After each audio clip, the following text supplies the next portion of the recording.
बरसाने की है छोरी, वृंदावन की गली में नैना लड़े चोरी चोरी। अरे रे रे रे रे रे रे मथुरा का है छोरा, बरसाने की है छोरी, वृंदावन की गली में नैना लड़े चोरी चोरी। मिलते हैं दोनों यमुना किनारे, सारे ब्रज में शोर है। तेरो लल्ला मैया बड़ा चित चोर है, तेरो लल्ला मैया बड़ा चित चोर है।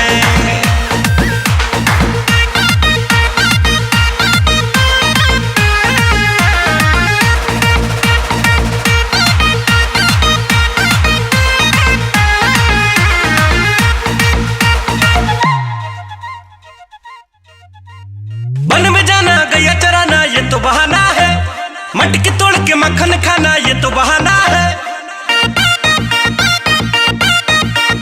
वन में जाना गैया चराना ये तो बहाना है, मटकी तोड़ के मक्खन खाना ये तो बहाना है। सच ये है तेरो छोटू काना छलिया दीवाना है, काम उसका मुरलिया बजाना रस रचाना है। सपने दिखा के निंदिया उड़ा के जाने गया किस ओर है।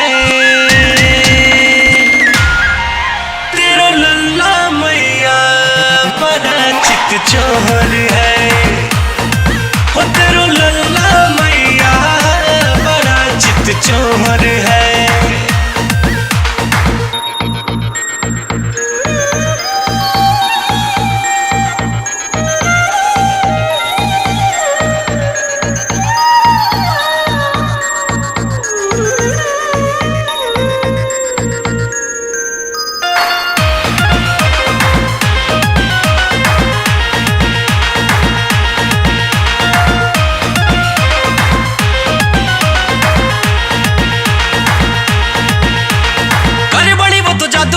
चमत्कारी है गोपिया सारी लगती राधा बाल मुरारी है।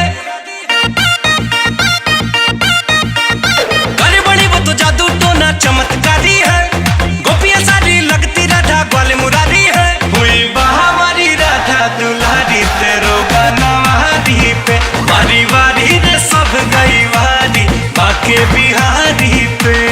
तोड़े ना टूटे छोड़े ना छूटे, कैसी ये माया की डोर है। तेरो लल्ला मैया बड़ा चित चोर